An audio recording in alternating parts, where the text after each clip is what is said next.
Citoyens du monde, bonsoir, j'espère que vous allez bien, je suis très heureux de vous retrouver à ce jour pour un nouvel épisode du Mercato Idéal. On a réalisé l'ensemble des mercatos dans chaque club de Ligue 1 cet été, on a de nouveau validé ce défi-là, 18 épisodes, un pour chaque club de Ligue 1 et maintenant on va attaquer les 4 meilleurs clubs de Ligue 2.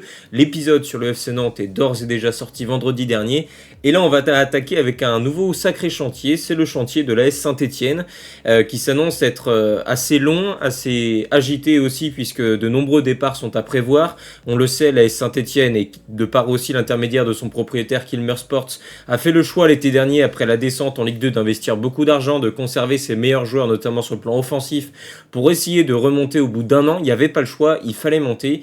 Et malheureusement, l'AS Saint-Etienne n'a pas réussi à valider son billet pour la Ligue 1 uniquement par les phases de championnat. Ils ont dû essayer de passer par les phases de barrage.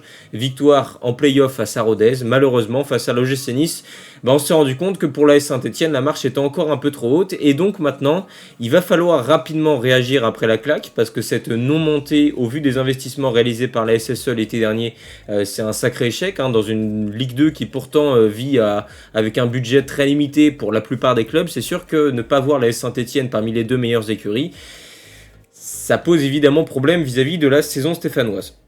Donc voilà, on n'est pas là pour non plus se rappeler un petit peu de la saison, se dire ah bah il y a ça qui a pas marché, etc. On est vraiment là pour parler du futur, on est vraiment là pour essayer de reconstruire quelque chose pour faire en sorte que l'AS Saint-Etienne remonte très rapidement là où est sa place, à savoir en Ligue 1, essayer d'apprendre des erreurs du passé pour construire au mieux l'avenir. C'est tout l'intérêt de cet épisode du Mercato Idéal, et sans plus attendre, on va s'attarder sur la fiche contexte club, car comme vous le savez, l'objectif de ces fameux Mercato idéaux, c'est pas d'aller chercher Lamine Yamal et l'envoyer à l'AS Saint-Etienne, c'est vraiment d'être le plus réaliste possible, de s'imprégner du contexte de chaque club et à partir de ce contexte-là, définir des objectifs que je vais devoir valider durant mon mercato. Donc voilà, on attaque du coup avec, comme je l'ai dit, la fiche contexte club.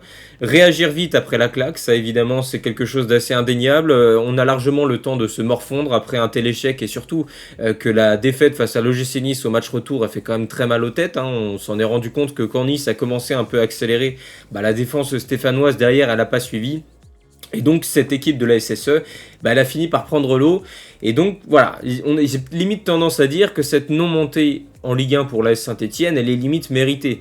Pourtant, avec l'arrivée de Philippe Montagnier, on a longtemps cru que cette fameuse deuxième place qui a été chippée par Le Mans FC, eh bien, elle était censée arriver quand même entre les mains stéphanoises. On avait la sensation que Saint-Etienne avait son destin entre les mains, mais ces 3 défaites consécutives en Ligue 2 ont décidé d'un tout autre sort pour l'AS Saint-Etienne. Donc, il va falloir rapidement réagir, ne pas se morfondre et essayer au mieux de préparer la saison prochaine et de ne pas perdre trop de temps non plus. Et à ce petit jeu-là, je suis quand même assez content que l'AS Saint-Etienne ait rapidement nommé un nouvel entraîneur avec Yann Quatreau et qu'il ne s'est pas perdu trop de temps.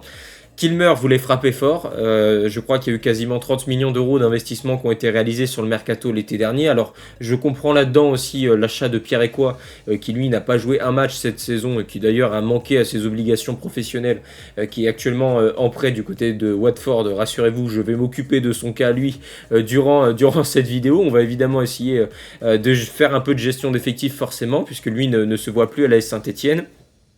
Adapter la stratégie mercato, c'est-à-dire que Kilmer Sports, depuis pas mal de temps maintenant, on a bien compris qu'ils avaient à cœur de ramener beaucoup de jeunes joueurs à Saint-Etienne pour essayer de les faire valoriser au sein du chaudron, pour faire en sorte que derrière il puisse y avoir de belles ventes pour la Saint-Etienne, pour faire tourner un peu le modèle économique, pour pouvoir se permettre de monter aussi en gamme au niveau des objectifs. Mais pour ça, il va falloir monter. Et si c'était pas lors de la première saison suite à la descente, ce sera lors de la seconde. Donc voilà, montée obligatoire de nouveau pour cette année. Le choix du coach, Yann Quatreau. Alors pour le coup, j'ai quand même du mal déjà à définir quelle est la chaîne de décision au sein de l'AS Saint-Etienne, qui par exemple a validé le profil de Yann Quatreau, qui l'a proposé. Parce que malgré tout, entre les différents profils d'entraîneurs qu'on a eu à l'AS Saint-Etienne depuis une bonne année maintenant, on a un coach un peu exotique à la Eric Horneland, etc. Bref, ça s'est mal mis avec Horneland, malheureusement, malgré une vraie confiance de la part des supporters, de la part du club envers lui, qui malgré la relégation a été maintenu. Bon, c'est quelqu'un qui apparemment faisait même pas de vidéo. Donc au final, la fin de son histoire avec Saint-Etienne, elle est somme toute assez logique. Après une piste un peu exotique, paf, on revient à des basiques. Philippe Montagnier pendant 3 mois, ça marche plutôt bien. Donc là, Philippe Montagnier fait comprendre qu'il n'a pas envie de rester en Ligue 2. Et donc, paf, il retourne à une piste exotique. Donc j'ai du mal un peu à comprendre Quel est le fil conducteur dans dans tous ces choix de coach? Yann Castro, il a plutôt fait 2 belles saisons avec Estoril au Portugal, donc en soi j'ai envie de dire pourquoi pas. Maintenant quand on regarde les 7 derniers matchs, je crois que c'est 7 défaites pour Estoril, c'est-à-dire qu'ils étaient dans le top 10 jusqu'à la fin et ils ont fini je crois par en sortir sur la toute fin du championnat. Donc bon, à voir un peu ce que ça va donner. En tout cas, je vais essayer de m'imprégner de lui, ses choix de dispositifs pour essayer de lui fournir un effectif très compétitif. C'est un choix qui se veut ambitieux, hein, un choix un peu exotique, étranger d'un entraîneur qui a plutôt la cote. À voir ce que ça va donner. En tout cas, c'est un entraîneur qui connaît ni la Ligue 2, ni la France, ni la S Saint-Etienne. Donc ça va être un vrai challenge pour lui. Essayons de faire en sorte, nous, via notre mercato, de lui faciliter la tâche en lui fournissant d'ores et déjà un effectif, un groupe quand même assez complet qui est largement prêt pour remonter le plus rapidement possible en Ligue 1. Et puis de nombreux départs, parce que comme je l'ai dit l'été dernier, Kilmer a fait le choix de remonter directement et donc a conservé David Ashvili, a conservé Lucas Tassin malgré des offres assez mirobolantes pour ces deux joueurs-là. En plus de ça, il y avait certains joueurs qui avaient déjà connu la montée de la Ligue 2 à la Ligue 1 avec la SSE qui étaient restés au club. Pour essayer de nouveau de faire remonter Saint-Etienne, ça n'a pas marché.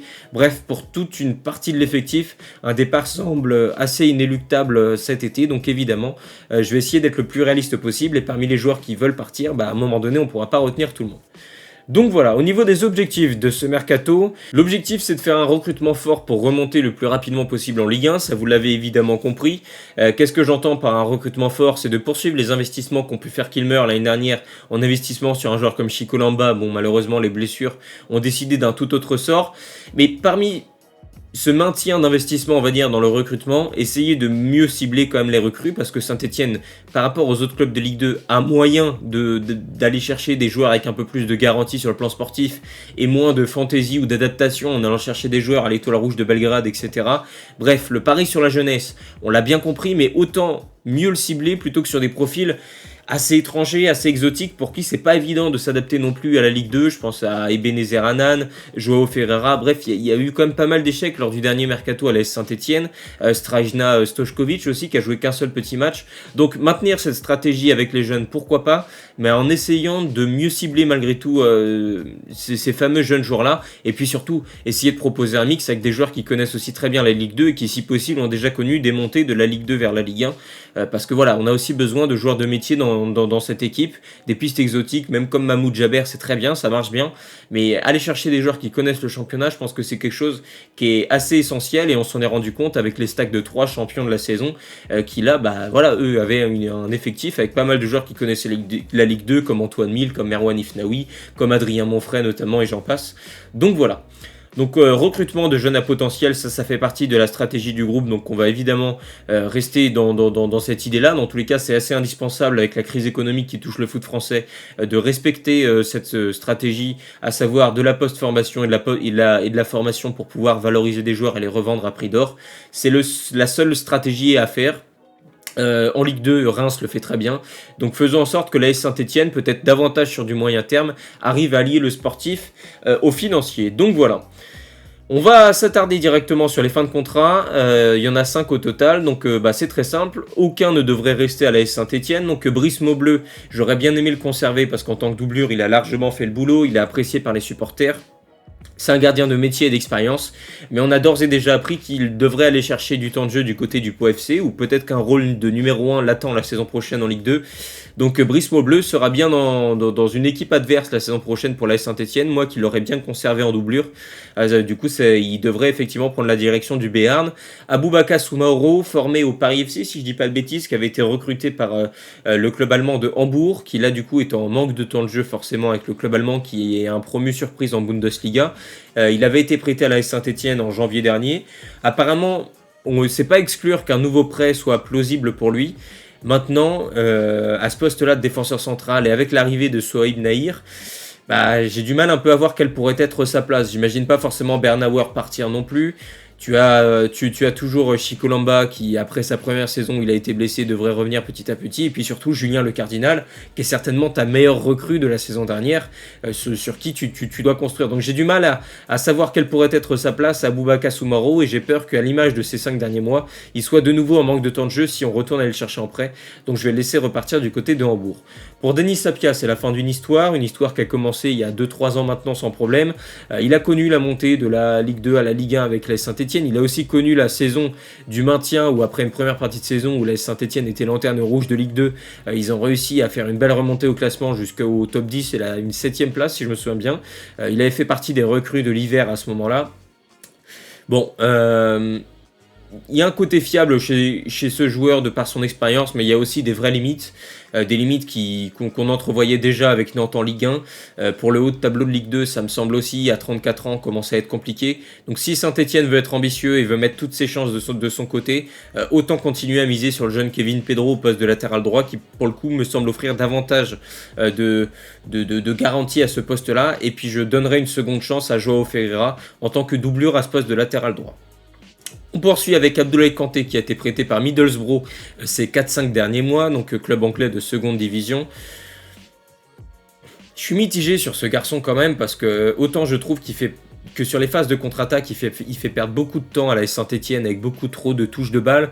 Autant il a un côté effectivement où il est prometteur, il est agressif, il a des vraies qualités qui je pense, au vu de son âge, puisqu'il a seulement 20 ans, devrait réussir à l'emmener quand même assez loin, je pense, dans sa carrière. Maintenant, pour l'AS Saint-Etienne à l'instant T, moi je veux remonter, et Abdoulaye Kanté, il a déjà une certaine cote sur le marché, donc ça veut dire un gros investissement. Est-ce que ce mec-là, je peux être sûr qu'en tant que titulaire, il va faire le boulot? Je ne pense pas. Donc malheureusement, je le laisserai repartir au sein de son club à Middlesbrough. Et puis Florian Tardieu, qui lui est en fin de contrat, milieu d'expérience, qui franchement, je trouve, a fait du bien à l'AS Saint-Etienne sur son passage. Florian Tardieu, on a d'ores et déjà appris qu'il devrait quitter Saint-Etienne cet été en fin de contrat et prendre la direction normalement de Montpellier. Donc que ce soit Maubleu ou Tardieu, c'est finalement des joueurs d'expérience qui vont rejoindre des concurrents ou du moins des futurs adversaires en Ligue 2 la saison prochaine. Donc voilà pour ce qui est des fins de contrat. Désormais, on va s'attaquer au départ parce qu'on a pas mal de départs à effectuer, entre des joueurs qui sont en fin de cycle, mais aussi des joueurs, des recrues de l'été dernier pour qui ça ne l'a pas trop fait. Il va falloir qu'on soit assez intelligent dans les sorties qu'on va effectuer cet été à l'AS Saint-Etienne. Moi, je vais commencer par Gauthier Larsonneur.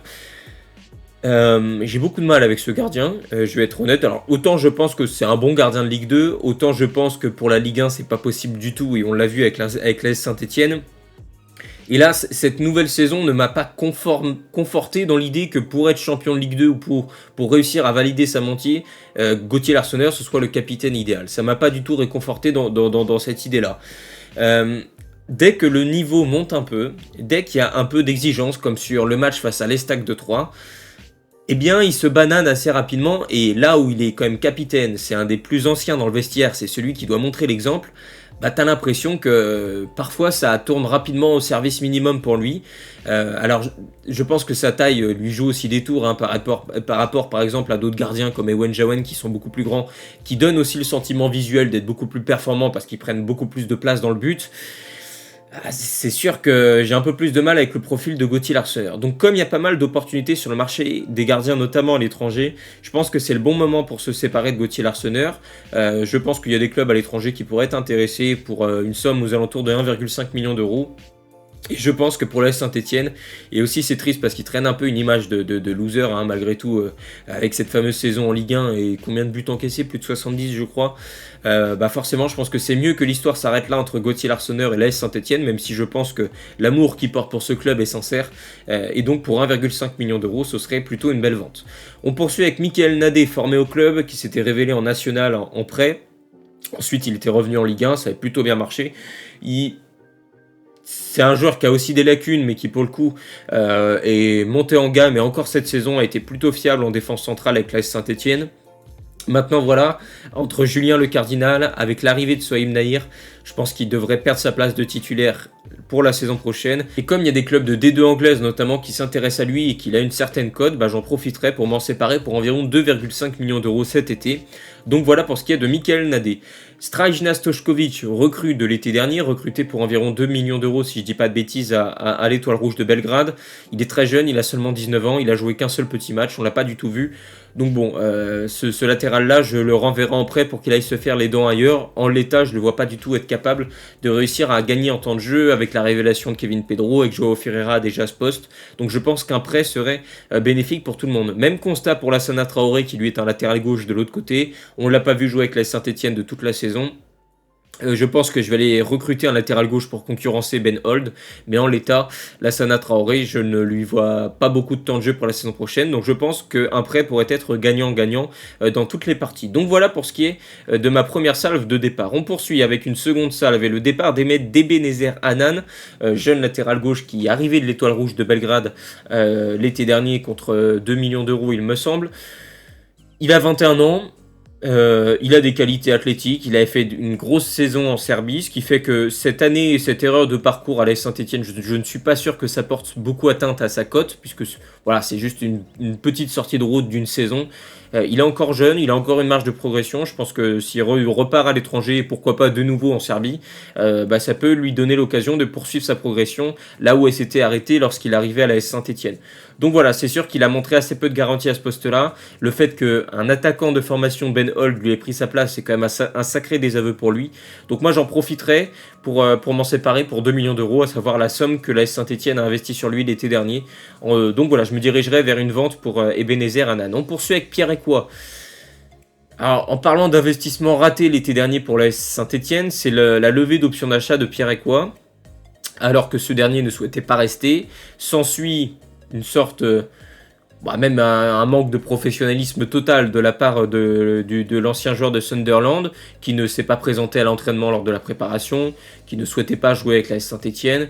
Bref, ça a été un vrai casse-tête qui a vraiment aussi, je pense, gêné un peu la préparation estivale de la SSE. Ça a dû être un cas assez dur à gérer pour Loïc Perrin et les équipes de la Saint-Etienne. Il a été prêté à Watford, je crois que son prêt est assez mitigé. Bon, l'AS Saint-Etienne a déboursé, je crois, peut-être 6 millions d'euros l'été dernier avec son option d'achat.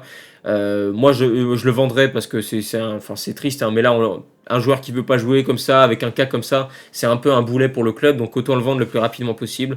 Et là, au vu de sa cote actuelle, je pense qu'on devrait être aux alentours d'une vente à entre 2,3 et 2,5 millions d'euros. Alors je peux me tromper, hein, c'est des estimations. Mais voilà, en tout cas, je me séparerai définitivement de Pierre Ekwa. Même constat, même si c'est un cas complètement différent pour Aymen Mouefek, qui je pense a fait le tour à l'AS Saint-Etienne. Je trouve qu'il montre aussi ses limites. Pour un club qui joue le haut de tableau en Ligue 2, je trouve que c'est un milieu qui offre pas les garanties nécessaires, sans parler de ses blessures qui ont été assez récurrentes, même si c'était un peu plus au début de sa carrière.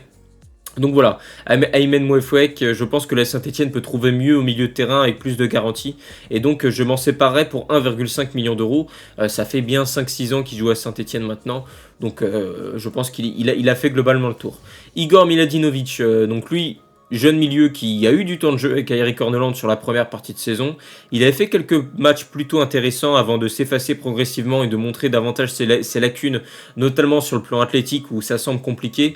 Et dans mon objectif aussi de miser sur des jeunes qui sont amenés à progresser derrière vers la Ligue 1, lui pour le coup je pense que dans les championnats français ça peut être un peu compliqué vis-à-vis de son profil assez frêle. Alors il a d'autres qualités et c'est pour ça que je pense que Saint-Etienne peut profiter de sa jeunesse pour en tirer une belle vente. Mais je pense qu'il n'est pas forcément fait que ce soit pour la Ligue 2 ou pour la Ligue 1. Et donc moi effectivement je le vendrai pour environ 2,2 millions d'euros.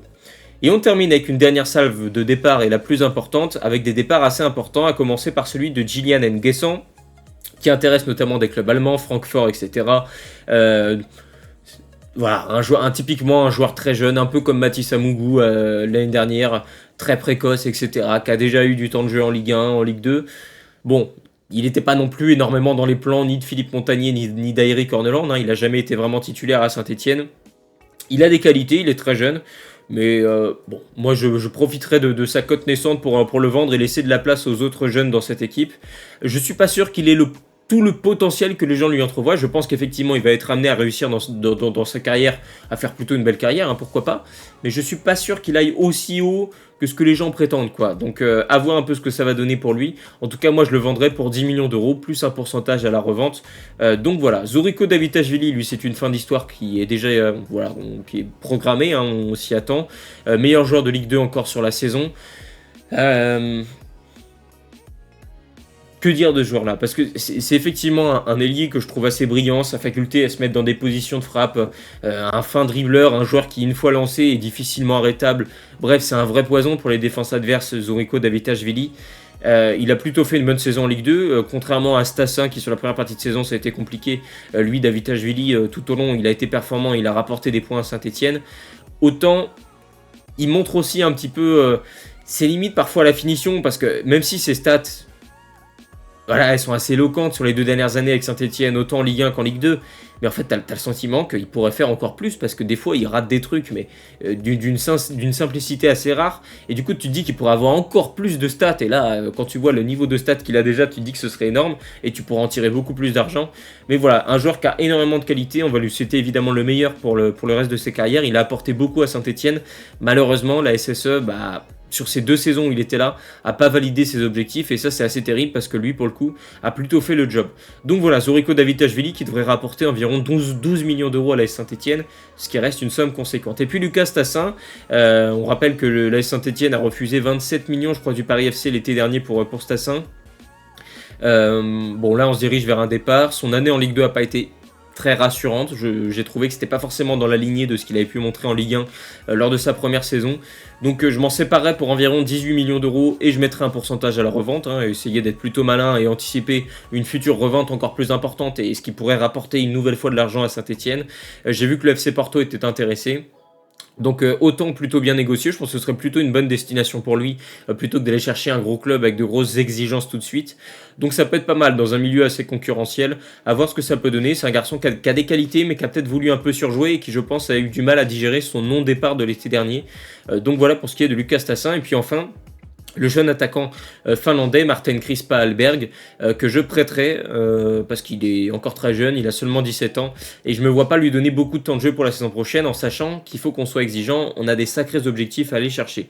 Donc voilà. Au niveau du bilan des départs désormais, on a donc 17 départs dont 7 joueurs hors groupe. Qu'est-ce que j'appelle des joueurs hors groupe? C'est des joueurs qui soit étaient prêtés à gauche à droite la saison dernière comme Pierre Aigua par exemple, ou alors n'étaient pas forcément dans les plans à la fois de Philippe Montagnier ou même de Airi Cornelang. Donc au total c'est 10 départs vraiment importants à remplacer, donc c'est quand même assez conséquent, donc on va avoir du boulot au niveau du recrutement. 52,5 millions d'euros de recettes transferts, ça c'est évidemment important, et là où Kilmer a beaucoup investi à perte sur les premières saisons, là il devrait avoir un peu un retour sur investissement, parce qu'il y a eu pas mal de bons investissements Davitashvili, Tassin qui vont être largement remboursés, donc ça effectivement c'est intéressant.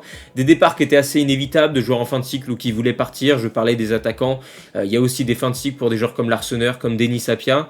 Valorisation de jeunes joueurs en prêt, donc on va continuer à faire confiance à des jeunes comme Stochkovic, comme Traoré ou comme Martin Crispa Alberg, en les envoyant en prêt, ce qui peut les amener à se faire valoriser ailleurs, là où nous on sait qu'à Saint-Etienne on peut difficilement leur donner du temps de jeu pour la saison à venir. Donc voilà, je pense qu'au niveau des départs, on adopte une stratégie qui est plutôt intéressante, tout en effectuant le renouvellement d'effectifs qui est attendu à la Saint-Etienne pour la saison à venir. Jetons un coup d'œil désormais sur le 11 stéphanois avec tous les départs que nous avons effectués. Alors effectivement, le 11 est bien amoché, il y a tout le côté gauche à reconstruire. Du coup, il va donc nous falloir aller trouver un gardien titulaire qui sera devancé par une charnière Julien Le Cardinal, Souaïb Nahir, que j'ai déjà hâte de voir à l'œuvre parce que Souaïb Nahir, c'est un joueur qui a fait ses preuves en Ligue 2, qui est un garçon qui a des stats assez exceptionnels, qui a été gêné un peu par une blessure la saison dernière. Mais je pense qu'à l'AS Saint-Etienne, ça peut vraiment le faire et ça me semble être une bonne recrue. La SSE a déboursé, je crois, 1,8 million d'euros dans ce transfert-là et je trouve que c'est plutôt une bonne idée, Souaïb Nahir à l'AS Saint-Etienne, accompagné par toute l'expérience de Julien Le Cardinal qui lui a fait 4 premiers mois très bons. Je suis déjà assez hypé pour cette charnière qui s'annonce être certainement la plus intéressante et la plus compétitive sur le papier en tout cas en Ligue 2, c'est mon point de vue. Donc voilà, même devant celle du Stade de Reims avec Samuel Coteau et Nta Amon. Donc voilà, on poursuit avec le poste de latéral droit et Kevin Pedro, donc lui révélation de ces derniers mois à la Saint-Etienne, des qualités athlétiques assez dingues, un joueur qui peut jouer axial mais qui au poste de latéral offre pas mal de garanties, il a tout d'un latéral complet. Bref, c'est la prochaine grosse vente de la Saint-Etienne, même si c'est un poste assez particulier ce poste de latéral. C'est la dernière pépite en date du centre de formation de l'AS Saint-Etienne. C'est important d'avoir des joueurs comme ça aussi dans son effectif formés au Forez. Et donc voilà, Kevin Pedro au poste de latéral droit, je continue de lui faire confiance. De même qu'à Mahmoud Jaber qui a été un peu gêné par une blessure au cœur de l'hiver, mais sa première partie de saison était très prometteuse. Et du haut de son expérience, il a largement le niveau Ligue 2. Il est apprécié des supporters. Ça va être un de nos leaders au milieu de terrain. Irvine Cardona que je maintiens en poste d'ailier droit. Alors il va falloir qu'il progresse un peu sur le plan technique. Je vais aller lui chercher un joueur à ce poste-là à mettre en concurrence, je vais pas le laisser sur un fauteuil seul au poste d'ailier droit, mais bon, il a des qualités, il a encore des stats, 7 buts et 8 passes D je crois sur la saison qui vient de s'écouler.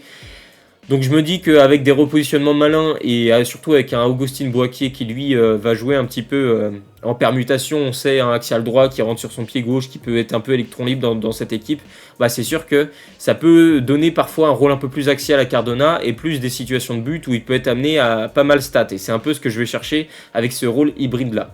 Donc voilà, et puis j'ai commencé à parler de lui un peu, Boaquier, qui est vraiment la révélation offensive de la saison qui vient de s'écouler.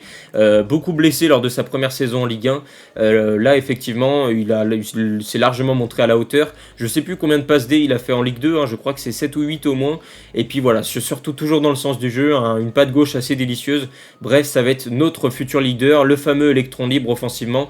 Je place beaucoup d'attentes en lui pour la saison prochaine.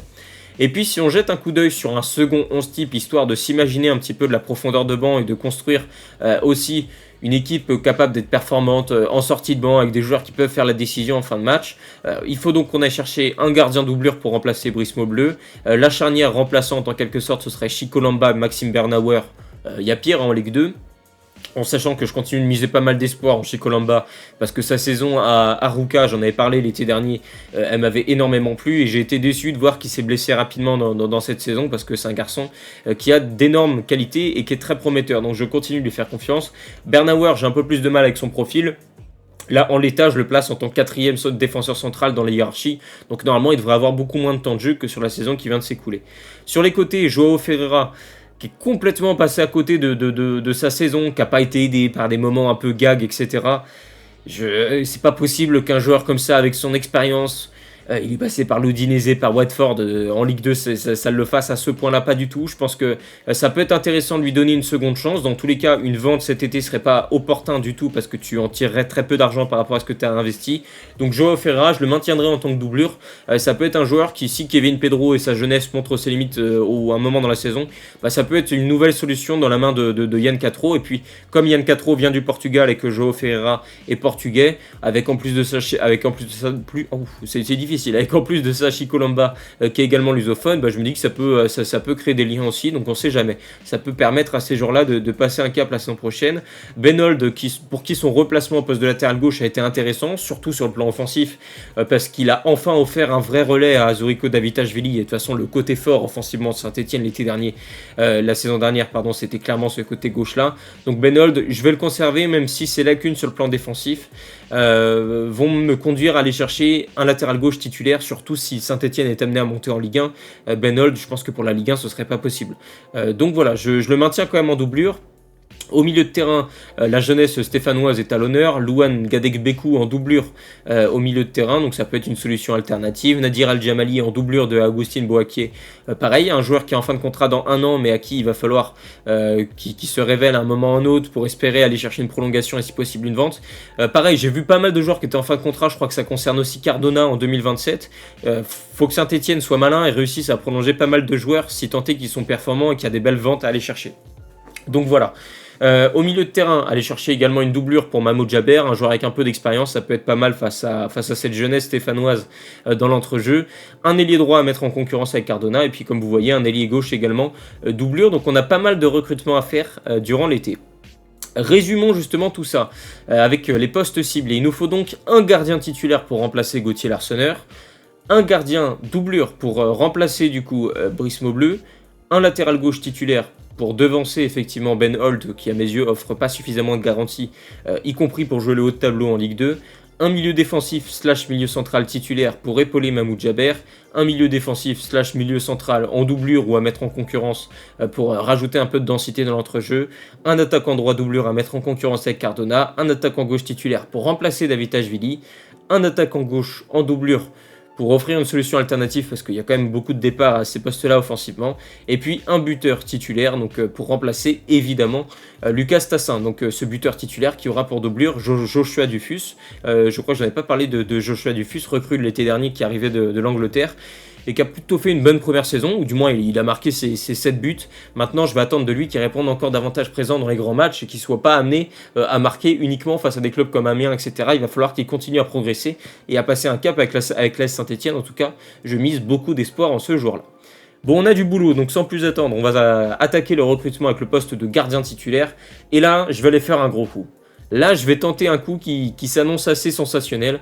Je vais aller chercher Samuel Soares, gardien de Benfica, gardien doublure de Benfica depuis pas mal de temps maintenant, formé au club, qui à chaque fois qu'il a joué a répondu présent, il a toujours fait des bons matchs. Le problème, c'est que avec Trubin titulaire depuis 2 ans, avant ça il y avait Vlaco Dimos, etc. à Benfica, il a jamais su se mettre en position de numéro 1 puisque Benfica a toujours investi sur des gardiens de top niveau mondial quasiment. Et donc c'est un peu une doublure éternelle. Maintenant c'est un garçon qui a déjà 24 ans, donc c'est un jeune joueur, mais c'est plus non plus un jeune crack de seulement 17 ans.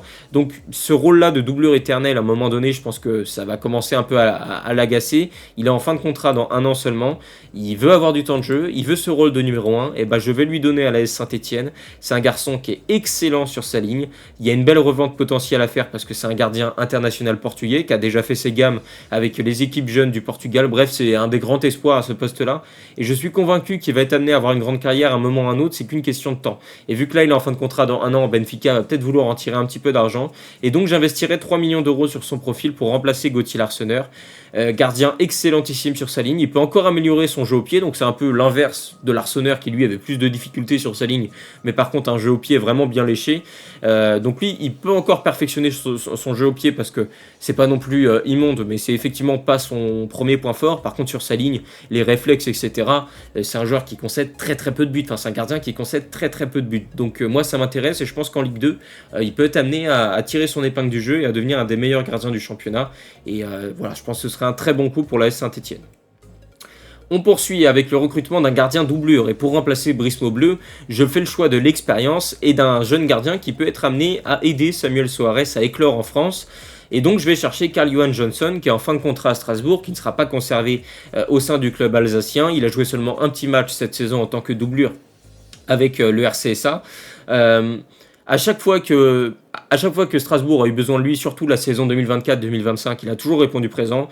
Gardien d'expérience, qui a du métier, qui est plutôt performant aussi dans l'idée d'accompagner les jeunes gardiens.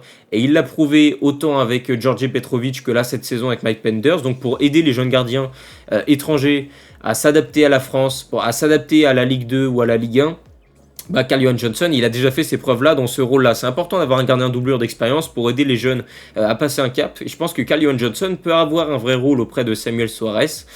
Il est en fin d'aventure à Strasbourg, on sait qu'il ne prolongera pas. C'est en plus de ça une doublure qui est assez fiable. Donc si Samuel Soares se blesse ou est suspendu, Carl-Johan Johnson, je suis sûr que sur 5 matchs dans la saison, il sera très fiable. Son expérience parle pour lui, il est en fin de contrat, donc il arriverait libre. Pour moi, ça a tout du bon coup à ce poste-là de gardien doublure. On poursuit avec le poste de latéral gauche titulaire. Et pour aller chercher un joueur titulaire qui devancerait Ben Hold, je vais me tourner vers la Suisse et vers Lilian Njo. Alors autant le championnat suisse, c'est pas un championnat que je trouve très intéressant à aller chercher parce qu'il y a beaucoup de joueurs, il y a un vrai gap de niveau entre le championnat suisse et même la Ligue 1 ou voire la Ligue 2, etc. Donc j'ai toujours un peu de mal à aller chercher des joueurs en Suisse. Maintenant, Lilian Njo, du côté de Servette, il sort d'une très grosse saison.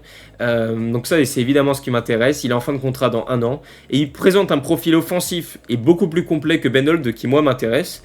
Alors autant j'aime pas aller chercher dans le championnat suisse, surtout pour les clubs de Ligue 1, autant pour la Ligue 2, il y a peut-être plus un peu déjà de concordance au sein même du niveau du championnat. Et donc je pense que ce qu'a fait Lilian Njo en Suisse, ça devrait l'amener à être aussi performant en Ligue 2. Donc il sort d'une très grosse saison, 9 passes décisives sur la saison. Donc c'est pour vous dire qu'offensivement, il est très actif. Il a un gros volume de jeu, donc ça aussi ça m'intéresse. Si c'est un bon tireur de coups de pied arrêtés avec sa patte gauche, donc évidemment comme on sait que David Tachvili qui tirait pas mal de coups de pied arrêtés à l'AS Saint-Etienne va quitter le club, ça peut être l'occasion pour lui de devenir un tireur de coups de pied un peu attitré à l'AS Saint-Etienne. Très correct défensivement, donc c'est un latéral très complet, il a seulement 24 ans, il coûterait 2 millions d'euros et tu peux être amené à le voir progresser au sein de la SSE. Et derrière, si tu montes en Ligue 1, c'est un garçon que j'aimerais bien voir passer un cap, voir jusqu'où il peut aller. Donc voilà, il sort d'une saison vraiment énorme, c'est un profil assez offensif, il peut jouer également piston. Donc moi ça me plaît bien, dans tous les cas on souhaite monter en Ligue 1, donc il va falloir à un moment donné qu'on attaque et qu'on marque des buts. Lui ça peut être une arme offensive supplémentaire, tout en ayant pas mal aussi de garanties sur le plan défensif, des garanties que n'offre pas forcément son concurrent au poste, Ben Hold. Donc voilà. On poursuit avec le poste de milieu défensif / milieu central titulaire. Et pour accompagner Mahmoud Jaber, je vais chercher un joueur qui a complètement explosé en Ligue 2 cette saison avec Rodez.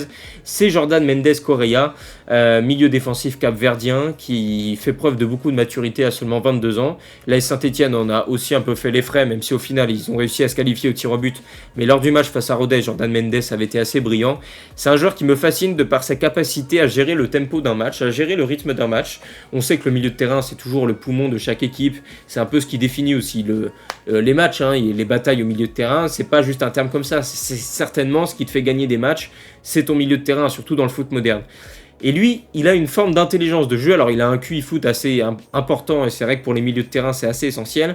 Et il a cette faculté-là à gérer le tempo, donc à être capable et en mesure d'accélérer le jeu, que ce soit par la course ou par la passe. Donc ça, quand il veut accélérer le jeu, il est largement capable de créer le décalage lui-même. Il a en plus de ça cette capacité, quand il faut calmer, à savoir garder le ballon, à savoir être intelligent dans son placement pour toujours offrir des solutions à ses partenaires. Bref, il a tout du milieu moderne, très intelligent. Encore une fois, j'insiste beaucoup sur son QI foot. En plus de ça, il a de bonnes stats sur le plan défensif. Au-delà de son positionnement dont j'ai déjà parlé, c'est plutôt un bon tacleur. Il réalise pas mal d'interceptions. Donc pour accompagner Mahmoud Jaber, ça peut faire deux milieux assez travailleurs qui peuvent former une densité intéressante. Il connaît la Ligue 2 puisqu'il vient d'exploser cette saison. C'est un bon relanceur. Forcément, un profil comme ça, ça passe pas inaperçu. Sur le marché, ça a déjà une valeur, environ 2,5 millions d'euros pour Jordan Mendes. Mais voilà, moi c'est un joueur qui me plaît bien. Il est assez complet. Alors, si je dois lui donner un bémol, c'est que c'est peut-être pas le joueur qui a le plus de force, qui est le plus puissant. Et peut-être que si tu montes en Ligue 1 face à des milieux beaucoup plus costauds d'1m90, etc., il peut finir par se faire bouger, mais son intelligence de jeu fait que ça parviendra toujours à être un joueur d'évitement. Et je pense qu'il a un vrai grand potentiel. Donc moi, je miserai sur lui pour épauler Mahmoud Jaber la saison prochaine. On poursuit avec un milieu de terrain en doublure, donc pour mettre un peu de concurrence au sein de l'entrejeu. Et je vais chercher un joueur qui connaît la Ligue 2, puisqu'il a réussi à monter en Ligue 1 avec le Paris FC il y a de ça un an. C'est Vincent Marchetti, qui est en fin de contrat avec le club francilien. Forcément, avec le changement d'ambition du PFC, il a été en manque de temps de jeu en Ligue 1, même s'il a pas mal joué. C'est un joueur qui a déjà largement fait ses preuves en Ligue 2, un milieu complet, athlétique. Donc là, je parlais de joueurs assez costauds. Lui, il sait largement résister sous pression avec sa patte gauche. C'est un bon passeur, capable d'éclairer le jeu et surtout il connaît la recette pour monter en Ligue 1. Et tu as besoin d'avoir des joueurs d'expérience qui savent aussi comment faire pour réussir à monter. Donc voilà, pour moi, ça peut être une vraie solution intéressante. En plus de ça, il est libre de tout contrat, donc c'est une vraie opportunité de marché également. Bon passeur, donc je me dis que si tu as des blessures, si tu as une nouvelle blessure de Mahmoud Jaber avec son profil assez fragile, tu peux être content d'avoir Vincent Marchetti à mettre titulaire aux côtés de Jordan Mendes. Donc voilà, ça peut offrir des garanties plutôt que de lancer des Gadek Bekou qui semblent peut-être encore un peu frêles, à voir ce que ça peut donner, etc. Donc là voilà, pour moi c'est un milieu complet, il a un peu tout, il a aussi évidemment des lacunes, sinon il aurait explosé en Ligue 1. Mais je pense que pour la Ligue 2, c'est un joueur qui pour le coup est très fiable et on a besoin aussi de ce type de profil-là. On poursuit avec le remplaçant de Zuriko Davitashvili. Et là, il y a du boulot parce que forcément, on ne remplace pas Davitashvili comme ça. Mais j'ai quand même trouvé une piste qui m'intéresse beaucoup et je vais me tourner vers la Suède et vers Isaac Bjerkebo. Début de saison de dingue au sein du championnat suédois pour le jeune ailier également suédois. Il mesure 1m72, il a seulement 23 ans. Il a marqué 9 buts et réalisé 2 passes décisives en 10 matchs. Comme vous le savez, le championnat suédois, comme il fait très froid en Suède l'hiver, les championnats suédois se déroulent sur l'année civile, donc 2025, 2026, etc. Donc là, la saison 2026 a commencé en janvier-février. Il a joué du coup 10 matchs, il en est à déjà 11 goals assists.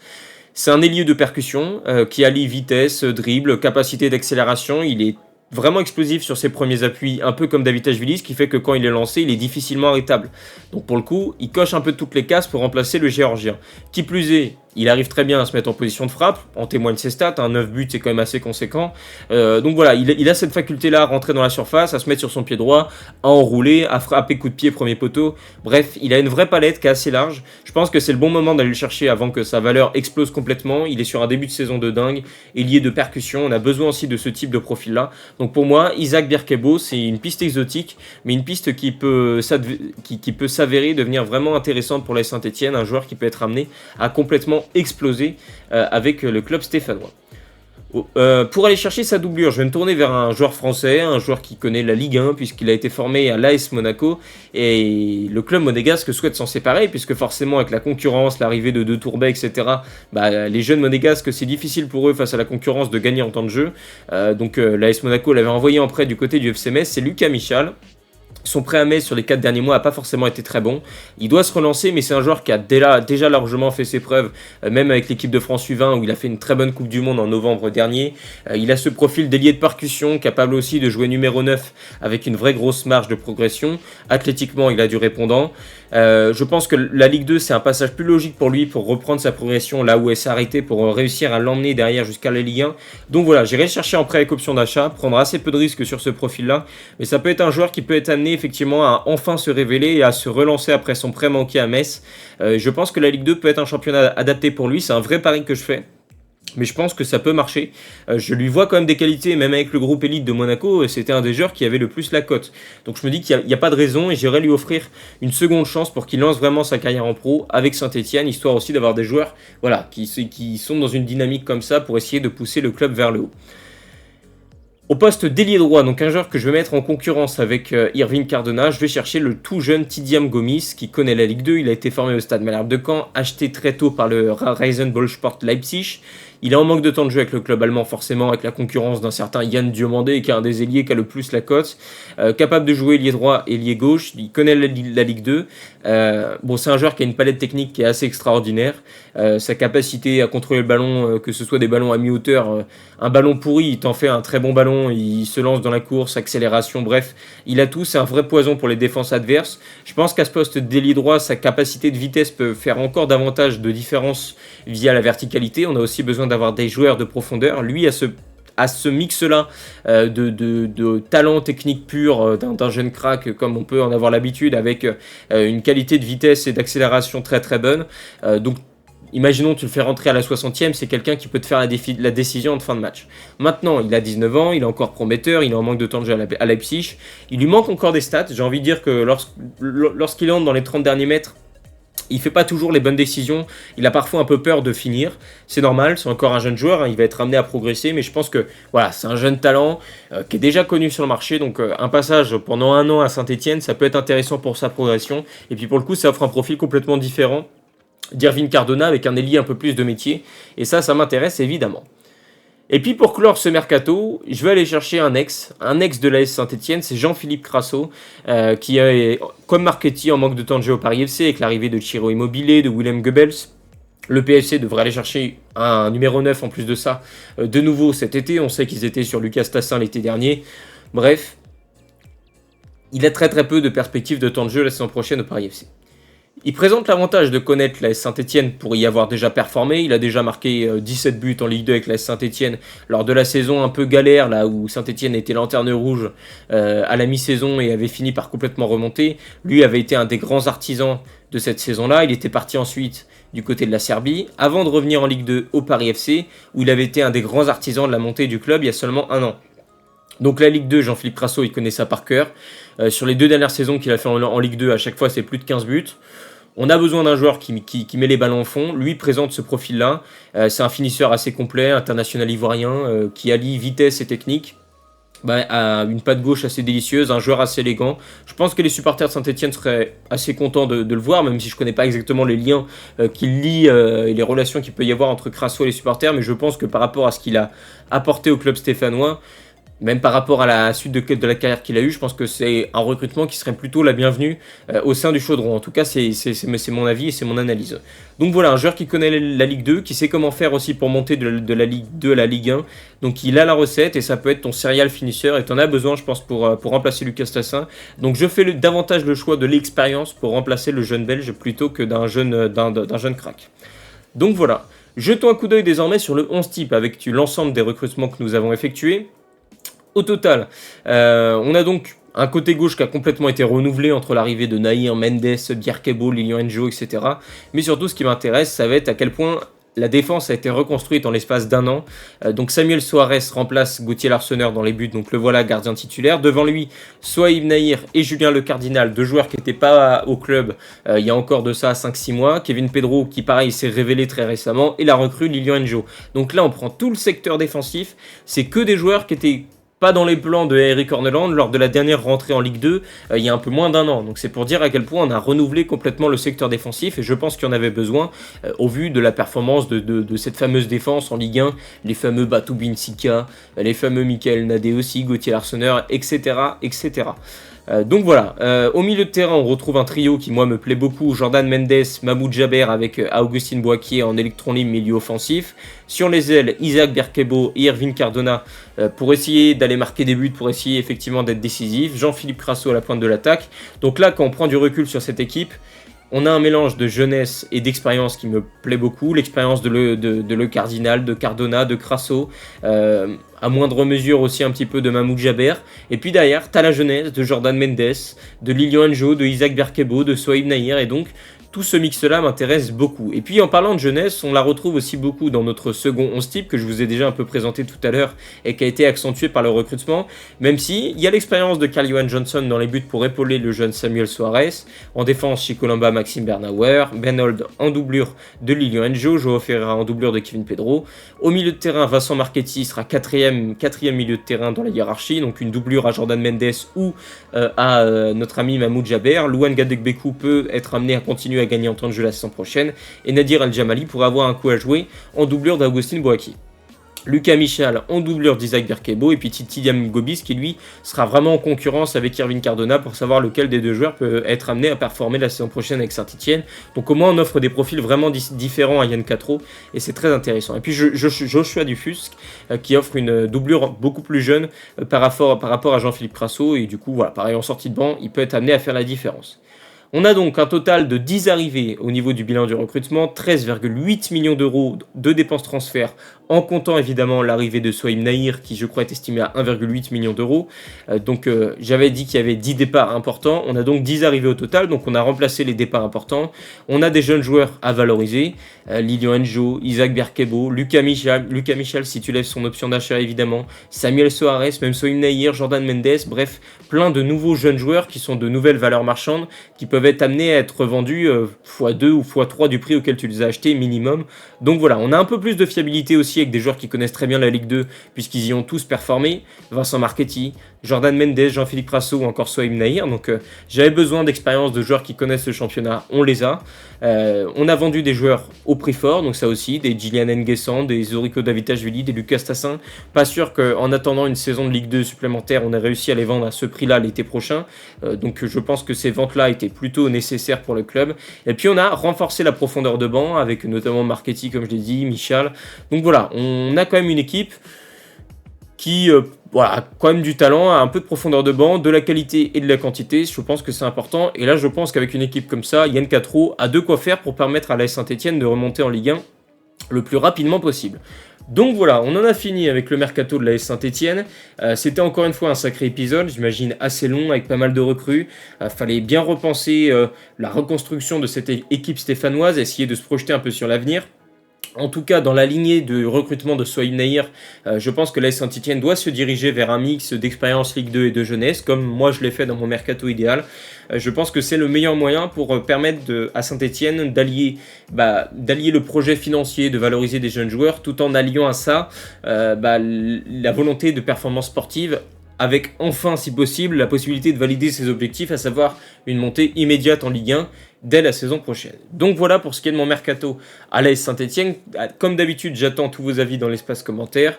N'hésitez pas à me donner votre mercato idéal avec vos pistes à vous pour l'AS Saint-Etienne pour ce mercato.